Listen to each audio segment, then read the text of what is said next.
Welcome to American Building. I'm your host, Atif Kader. Join me as we explore the skylines and strip malls, the crosswalks and rail crossings, the balconies, the buildings, and the boroughs shaping the next generation of real estate. Let's build common ground. Today's guest is Steven Cassell of Architecture Research Office. Steven trained in architecture at Princeton and the Harvard Graduate School of Design. His early work as a designer was at Steven Holl Architects. He co-founded ARO in the early 1990s, and for more than 30 years, he has built a reputation for researched, human-centered architecture across different asset classes: cultural, institutional, and civic projects. ARO is a New York-based architectural design firm, and the firm overall cares intensely about the craft of building and making sure that buildings are beautiful for the people that use them. ARO's recent Green-Wood Cemetery Education and Welcome Center in Brooklyn is an unusual and a very nice example of that approach. A contemporary project set inside a historic landscape with deep layers of memory and botanical history. Today, we'll talk about that project and more broadly about balancing history with contemporary design as an architect. So, thank you so much for being here with us, Stephen. Oh, I'm really excited to be here. Thanks for having me. Of course. So, first off, happy Halloween. Thank you. Thank you. This is a perfect subject for that. I think so as well. Let's start off with the beginning, which is always a very good place to start, as Mary Poppins has taught us. You worked with the renowned architect Steven Holl early in your career. What lessons from those early years shaped your approach as a designer? Oh, there were a lot. It was amazing place to be. It was a small office when I started, 3 people, and around 14 by the time I went back to grad school. Um, and I think there's a couple of different things. One, the love of craft of architecture, the sort of technique of how things go together, and materiality was such an important part of is such an important part of Stephen's work. The other part is, and this is when I started, at least for pre-computer. Um, I know we did perspectives all the time of details of every aspect, so many more perspectives than a typical office. And really, Seawood would say it's about phenomenology, but really thinking about what is it like to occupy the spaces and really testing that carefully, and repeatedly, sort of iteratively as you're designing. So, how long were you at Steven's office? And tell me about some of the projects that you worked on while you were there. Sure. I was there in 2 stints, around 3.5 years right after undergrad, and then I went back to Harvard's GSD, Graduate School of Design, and then I worked during summers and on some projects in between while I was at school, and then came back for around a year before I went off with Adam to start our own firm. So speaking of, tell me about your partner at Aero, Adam, and how you the chose to make that decision to leave working for Steven's office to start your own thing. So Adam and I knew each other at Princeton. He was a grad student, I was an undergrad, and so we were friends there. I went to Stephen's office, really because he had a show in the lobby at the architecture school, and I was just seduced by his beautiful drawings.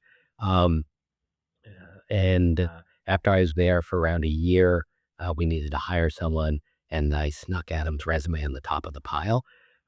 Like you could see diagonally through into Stephen's office when he was looking at stuff. So Adam came and we worked together for a while at Stephen's office. I went back to school. Adam kept working, and then and projects I worked on, really a variety of projects from early on.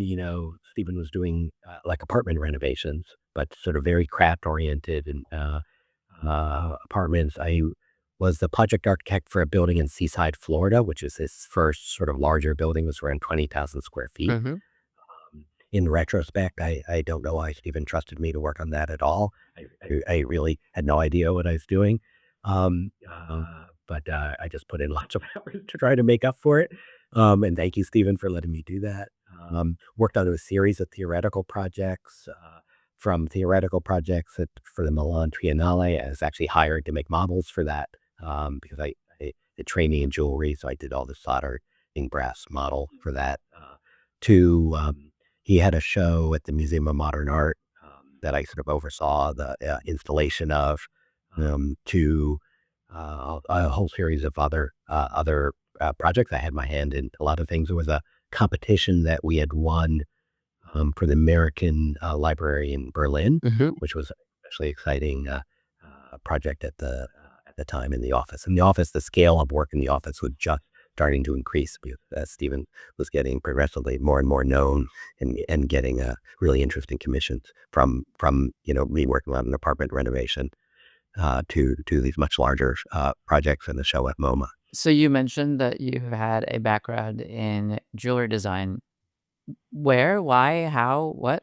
You know, when my grandfather was a civil engineer, he had an office, and in the Depression, he had zero work, so he decided to learn to become a jeweler, not as a craft. I think he was living off his life insurance at the time, but as what he said. But he learned it, and he when I was a small child, I would watch him doing that, and he was always going to teach me. And they actually had these beautiful 3x5 index cards with very precise pencil drawings of each piece that he made.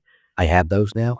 I have the still a little wood file box of all those drawings. And he was going to teach me. Unfortunately, he died when I was around 7, and but my parents, both my sister and I. They were like, "Well, you were gonna learn jewelry. We're gonna send you to, the a jewelry school on the, Upper West Side." And I went on weekends for, I wanna say 8 years. And we also my parents had this very idea that you had to have, like, an intellectual side and a craft side, that making was important to Okay. that. And so we had a shop in our basement.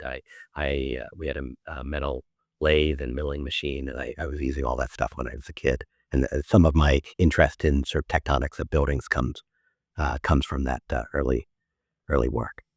That is really fascinating. So, were you selling any of that stuff in middle school or high school? No, in middle school, I usually just gave it to my mom. Of course. Well, some of it I still have in the drawer. Some of my wife that actually makes. But it was interesting and it was fun.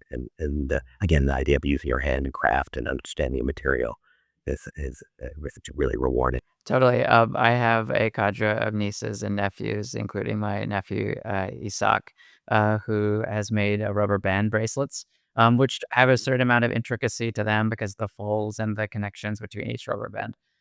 So I totally appreciate that. Okay, so ARO, how did you choose the name, and is there a connection to that very craft-like approach that you described just now? Um, I want to say we've grown into our name. We chose the name. We had a weekend to come up with a name because we had a potential project. We were trying to, um, so, so I'd like to say that it was after months of careful thought, but it was after a couple days of careful thought. Adam was at the time was teaching at, I think it was at UVA because he had left Stevens, and we were like brainstorming, but we were trying to sort of think about something that was rigorous in our approach to architecture and how we like to think about the making architecture. Hmm. We stumbled upon this name after probably multiple beers and work sessions. And I think it did, we both learned so much working at Stevens, and there were some things we really were aligned with, and Stephen works so intuitively through these watercolors and ideas that connect sometimes to science, Hmm. sometimes other things, and is almost works through putting lots of things in and slowly, meticulously taking things out and refining the design. That's an oversimplification, but I think we both realized we worked in the opposite way, just like very carefully building stuff up. And I think the sort of and really early on, this idea of research was research into materiality, craft, and sight.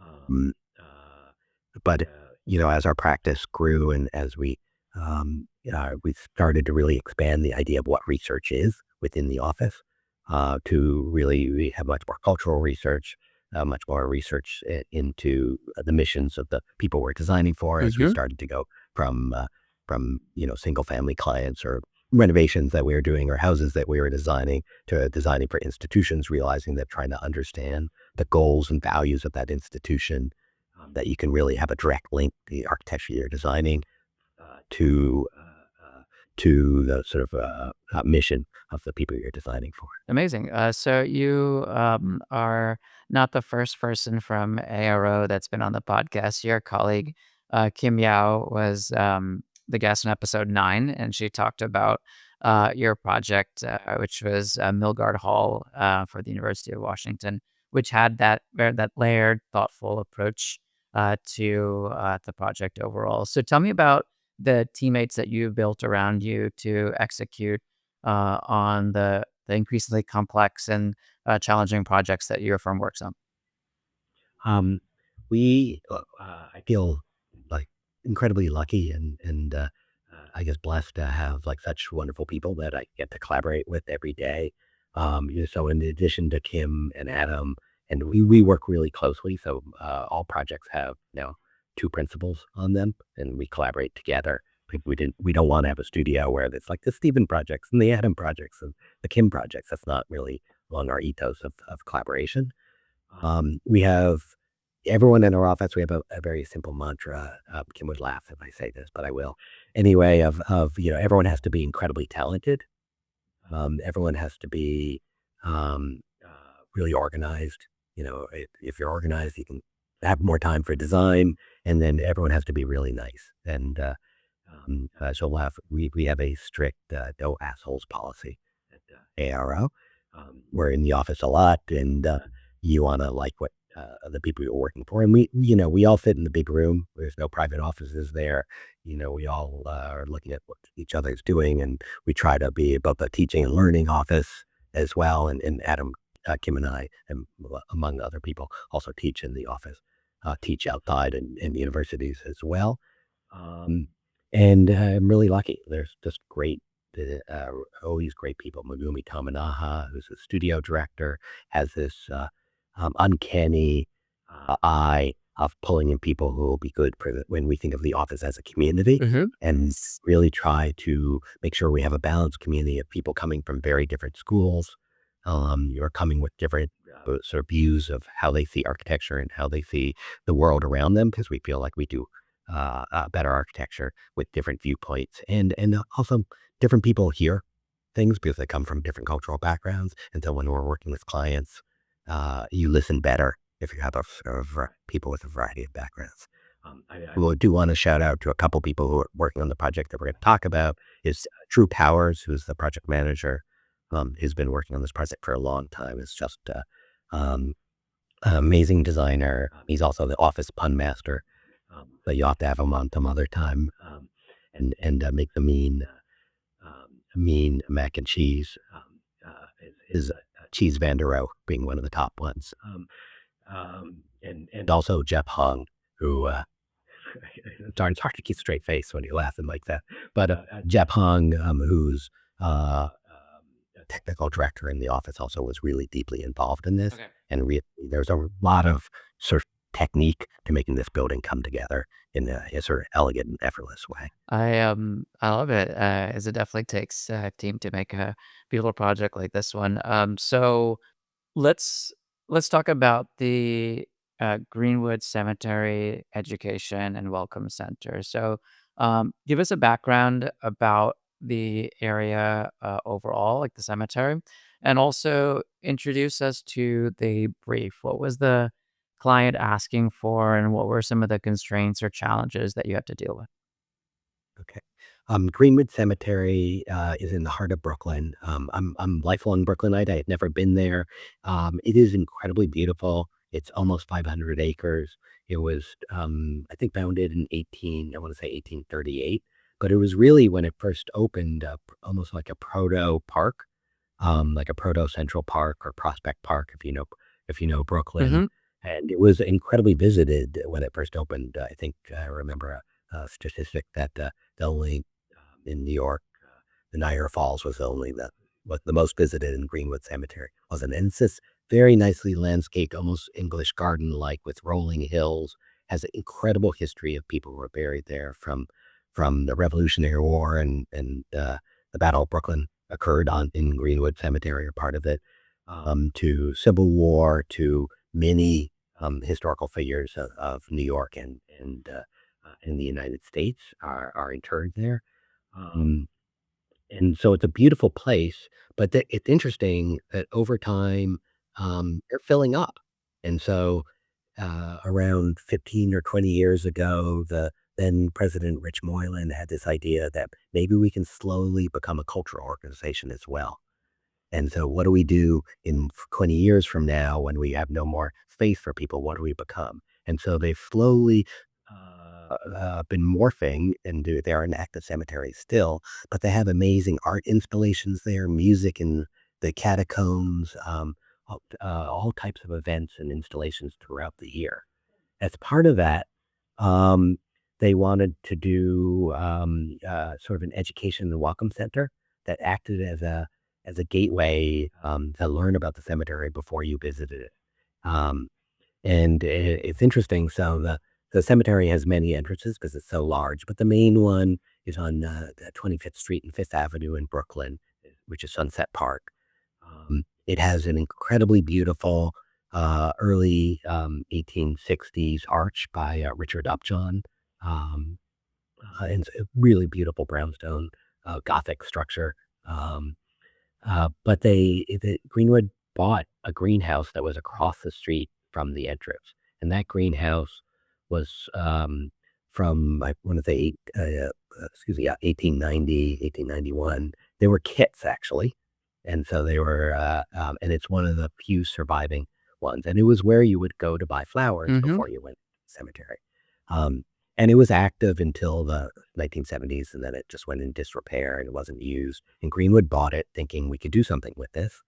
Um, they hired a different firm to restore it, and they started to do that restoration. But they had this idea of doing a building that connects to it, that gets to use the greenhouse as a multi-purpose space, Uh-huh. but also could have a museum. It could also house their offices, because they are an active cemetery. Could have classrooms, all these other things. That the idea being that you would go there first, learn about it, and learn about the deep history of Greenwood. And they think of it in a couple different ways. That history is the history of the city, really, through the people who are buried there. There's also it's actually what's called I think the level 3 arboretum, meaning it has over 500 species of trees, Hmm. some of which are very old. Um, and so that's a different part of it. And they wanted to use the history of the people there, the idea of nature as a lens into the history of New York, and as a lens into the people learning about nature. So they thought, like, let's do this building that connects to it and really create a complex that supports the cemetery and also support it more as it transitions over the next 20 years to more cultural organization than active cemetery. So really interesting brief. That greenhouse is actually an individually landmark structure. So you have to go to the Landmarks Preservation Commission. There was an earlier architect and scheme that just failed or wasn't approved.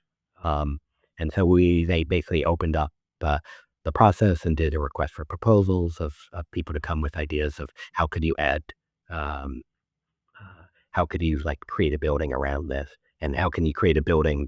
They had the goals that I talked about, and then another just pragmatic goal. We need to make sure the Landmarks Preservation Commission approves it because it can't get built unless we do so. So to us, that's like, we always look for our clients with really clear mission Hmm. and interesting ideas and sort of rich histories and all of this had everything there. plus beautiful buildings on the site of the cemetery, different entrance buildings in addition to the upjohn arch that I described. So the actual process of this was, as I mentioned, and you described, an RFP, which meant there were multiple firms that were hoping to get this commission, and there's an interview process. And I think your interview happened the day before Christmas, which sounds kind of epic. So tell us about how the interviews went. Obviously, well, but what was the Um, process like? yeah, I really well. It's funny. I went and looked at the deck of images that we showed that, and we had a couple statements between it um, that then we illustrated. The one was just that we believe architecture and the built environment directly shape experience. Um, the other is which is true. Of course, we design in close collaboration with our clients. We see them as really deep collaborators. Not that they're doing the design, but we're bringing along the design process with them, Hmm. with their deep knowledge that they have, and we do that to directly support their goals for architecture. And then most importantly for this, we also said, and like we have big slides with these words across it. It came across. We understand that sites must balance history, memory, a sense of place with modern facilities, technology, and change, which I think is sort of the nature of what this project is Hmm. in retrospect, looking back at it. And then, you know, um, architecture, you think of it as design, but is as much strategic thinking of how are you going to get this approved? How are you going to build there around a very sensitive, physically sensitive structure, or delicate structure, and that you need to do a lot of thinking before you're actually starting to design, strategic thinking about the strategy of how you approach design before you start designing. Okay. And if I'm not mistaken, there is also a very aromatic um, uh, location next Yes. to. Yes, there is. We're right next to a bakery called Baked in Okay, Brooklyn. It is not a cannabis installation, but it sounds like it should be. oh, I know. I'm sure there's many people are upset that that was already taken. It is a bakery right against the site, and then their store where they sell their baked goods. So I think they sell across the city as well to other restaurants and things. Is on the other side. You walk on site and you're hungry because you're just smelling baked bread. It's a good thing. You have to adjust when you go to the job site when it's under construction to make sure you had already eaten. Well, you're really just focusing on how hungry you are. That sounds like it's wonderful if you are not gluten free or low carb, Yeah. but otherwise, ignore that and have your lunch ahead of time. Exactly.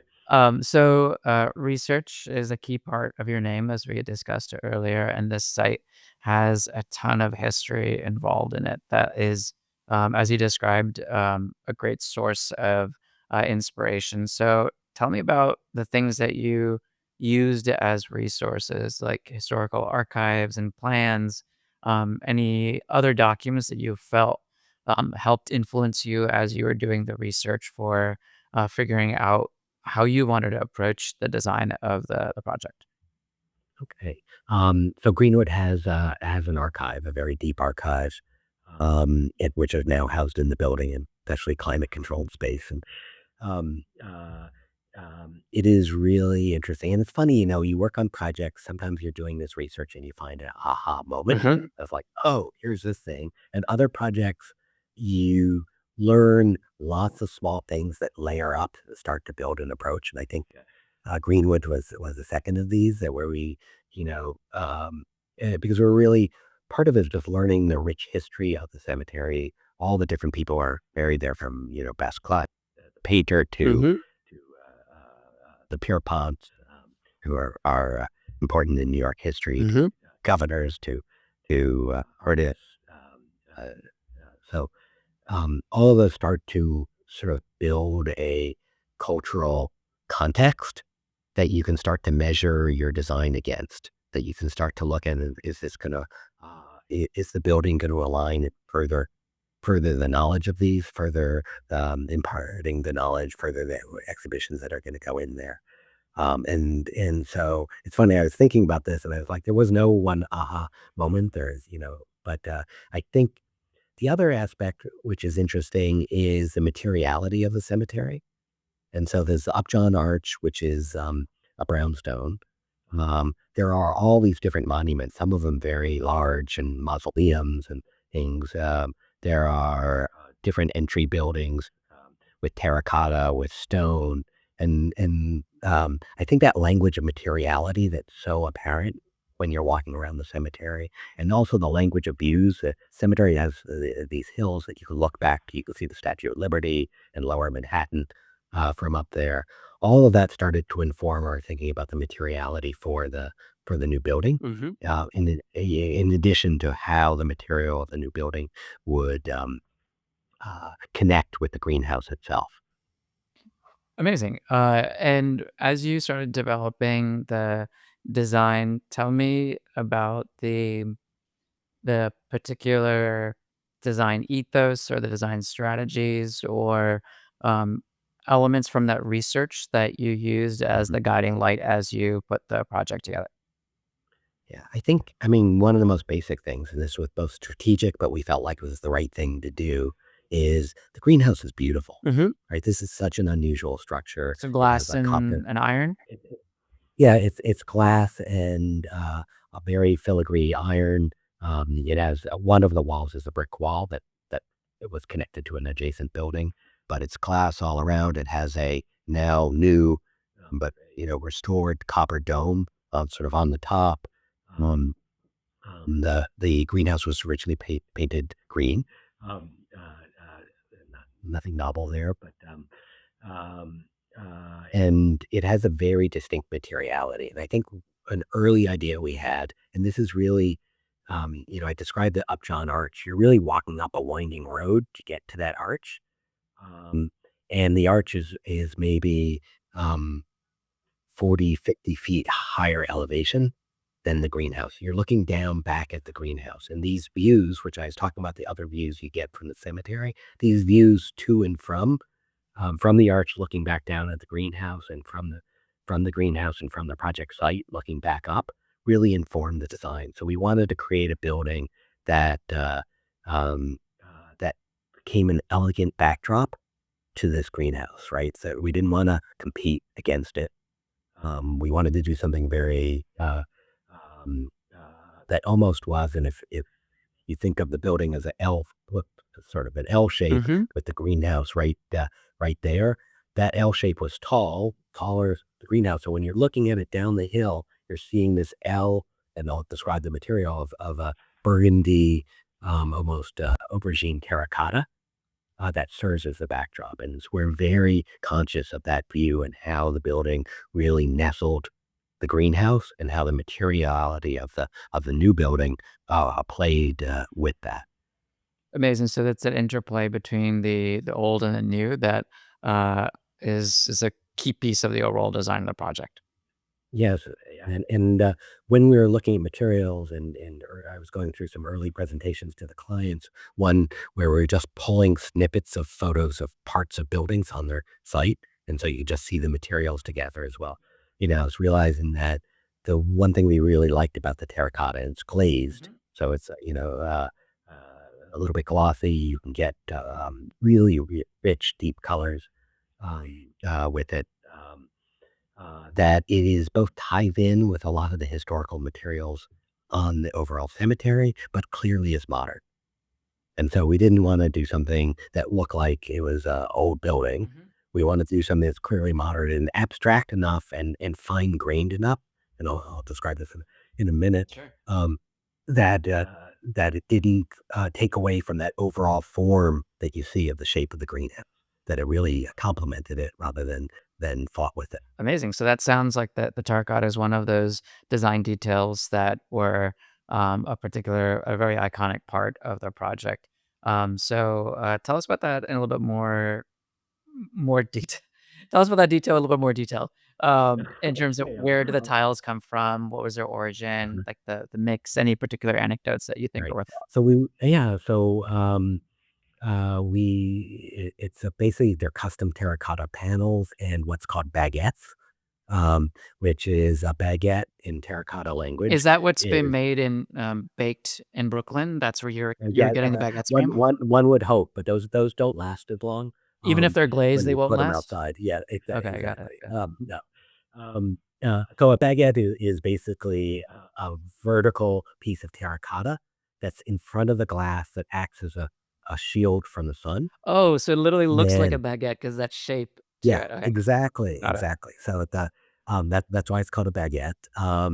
We did these are all custom designed, and as we're working on a patterning for that, we came up with the idea of making it a parallelogram in plan. If you're looking at it from above, it's a parallelogram. When you look from above, um, and the angle either goes one way or it angles the opposite way, Mhm, and it catches the light differently depending on which way it's angled.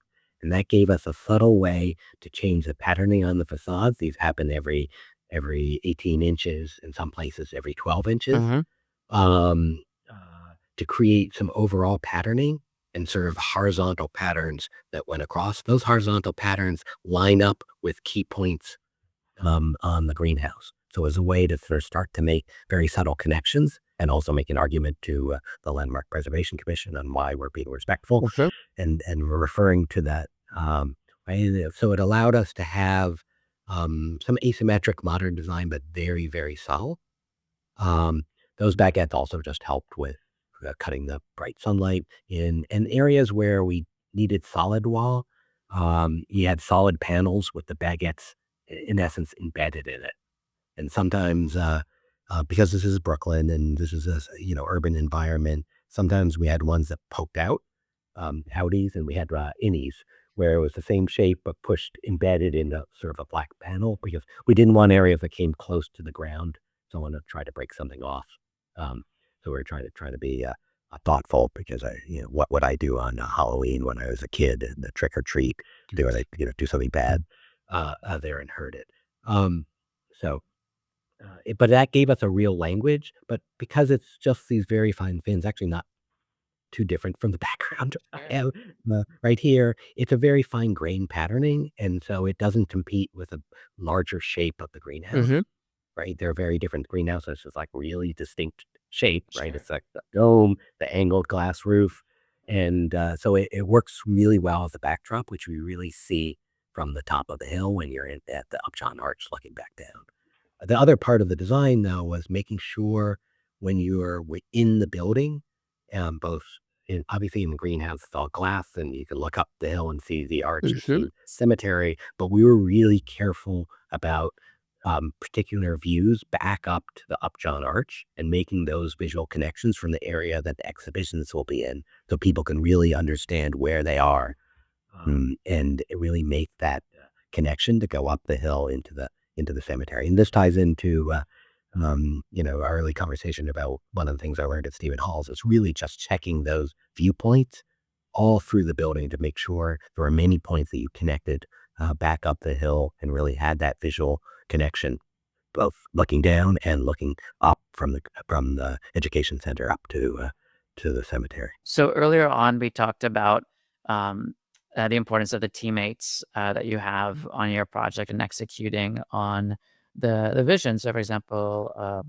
Kim Yeo, talk to me about the folks that you've worked with across your projects that are like other firms, consultants that have been instrumental in executing this project and then other projects as well.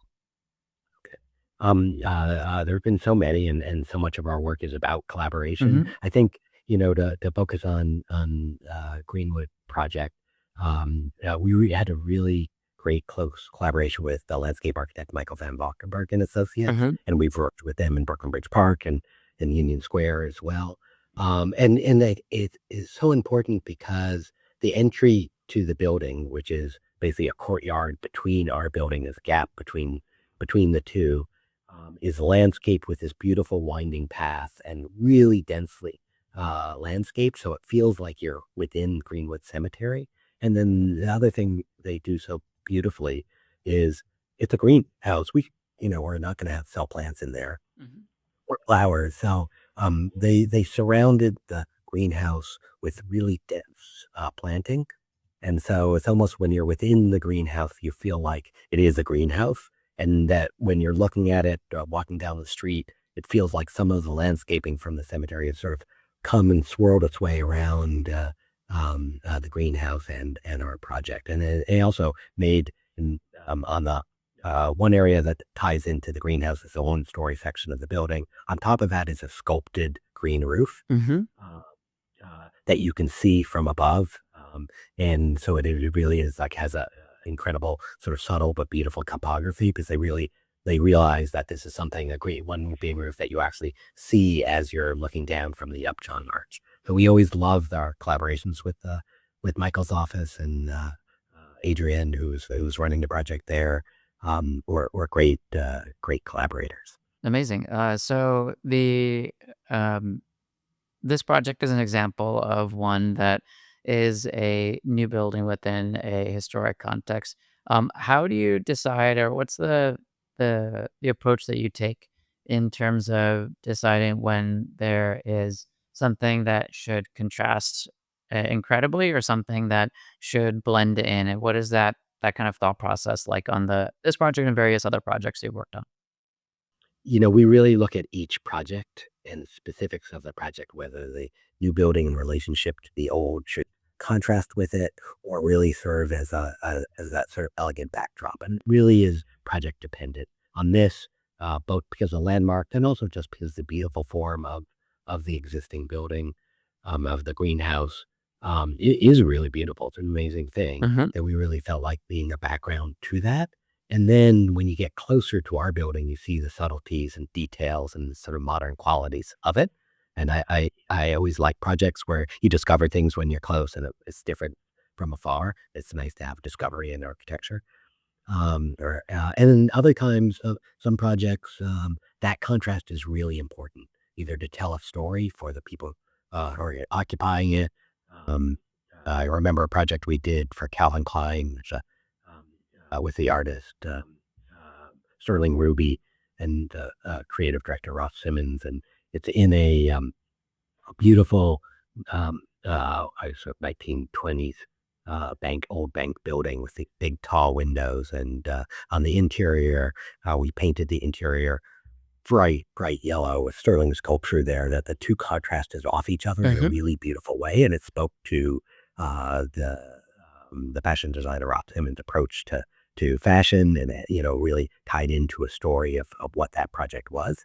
So it's project dependent, and that's part of the fun of the project is trying to figure out what is the right approach. How do you really support your the mission that the people you're designing for? What's the right way to see that?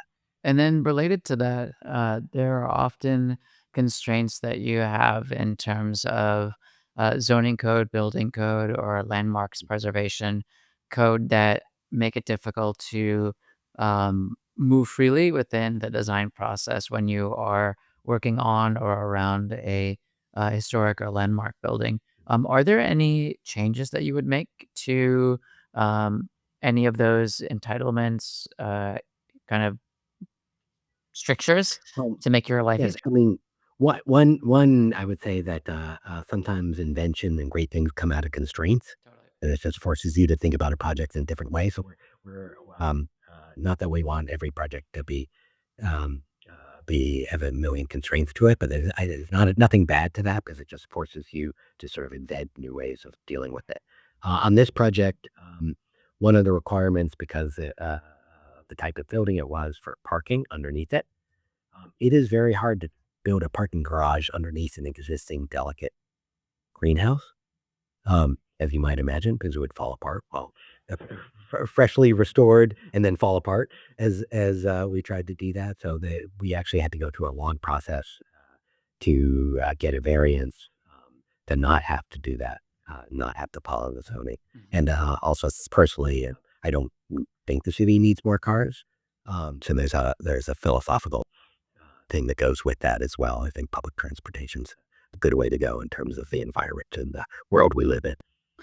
So if you were to look back at this project, what were Mhm. the takeaways or the lessons that you learned that you hope to apply on future projects that you're doing? That's a good question. Um, well, projects have different things.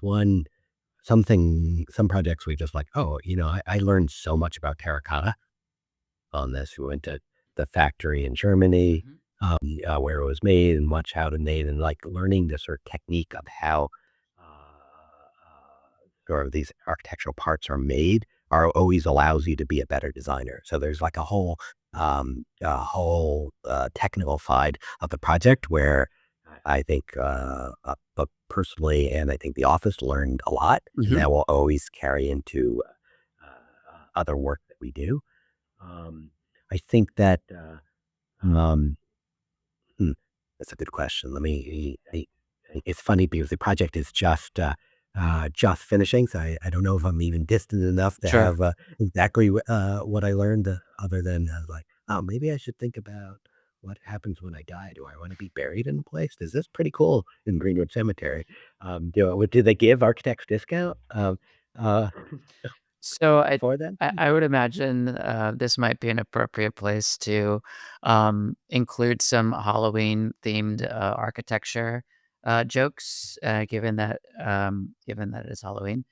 So, I'm gonna see how well these land. So, what do you call the architectural plan for a haunted house? What? A blueprint. Oh. Why are architects so good at building haunted houses? Why? Because they're always a little bit sketchy. Uh, And this one is probably my favorite, this is more of a pun than a joke, but, don't take marble for granite when building a haunted house. Uh, you'll be lucky if anyone watches your podcast again. It may be the end for all of our listeners. I know Unsubscribe, it could unsubscribe. be. I feel yeah, exactly. We did, after we had the interview, we walked out and said we killed it. But um, and there were many other puns that I should have checked with Drew, our pun master, during the course of the project. Though, and one of my favorite was someone who works there, and now they actually, I think they're starting to sell these shirts that say "Visit Greenwood while you can still leave." That is epic, and, Mhm. if those are still available, we'll include the link to buy those shirts in the show Okay. notes. So, um, for you, so what kind of projects are you, excited about and, do you wanna pursue? That's a great question. We have always looked for clients, like really interesting clients with interesting missions and things that are exciting to us where Mhm, we're going to learn from it. And then you can do a great building from there. mhm. And so, yes, of course, we do a lot of work in the arts, and doing an art museum would be great. But so that would be awesome. But I think we're in the last, like, I want to do an X, a stadium. We have done a stadium actually. But you have done Um, a stadium? we have done a stadium. We were doing a chicken coop and a synagogue at the same time. I always thought that was a great Wait, trifecta to talk about our office. that's the line from H. Richardson, because he Yep. said that, Trinity Church designer in Boston, he said that, "I'll Hmm. design anything from a, chicken coop to a cathedral." There you You go. took a more New So, York spin on it, a synagogue. Okay, yeah, fine, we did. whatever. We did. Okay. um, so to us, it's the problem that's in front of us, where we can make a really interesting building that we can be proud of. So that's really to say, not to edit out anyone who's listening to this who has a really interesting project. Yeah. It doesn't have to be a chicken coop or a stadium, um, but it can. We do damn nice chicken coops, I have to say. Those lucky chickens. I know. Wh uh, A lot of other puns that went with that, foreign policy, foul, and more. But yeah, I have a feeling that, I really need to see these lists of puns, so if you need some time to write them down, send them over, okay, and we'll okay, we include will. it with your episode, the show notes. So Okay. what's the best way for, folks who might be interested in working with you on their projects, like developers, etcetera? How should they, get in touch with you? www.aro.net, net. Go to our website. You'll see email addresses and everything. Yes, we're always looking for great people to either collaborate with as designers or consultants, or our clients collaborate with as clients. Excellent. So that brings us to the end of today's episode. So thank you so much for being here with us, Stephen, and I really appreciate your time today. Oh, really nice to be here and really nice conversation with you. Thank you. Thank you, of course, and have a good Halloween. You too. You too. I'm Atif Kader, and thanks for joining me on American Building. If you enjoyed this episode, be sure to subscribe on your favorite listening app and leave a rating and review. America's housing crisis is one of our greatest challenges, but what are the real solutions? Hear from the developers and other industry experts driving meaningful change. Get our exclusive guide, Housing in America: 8 Ways We Can Solve Our Way Out of a Crisis, at AmericanBuildingPodcast.com.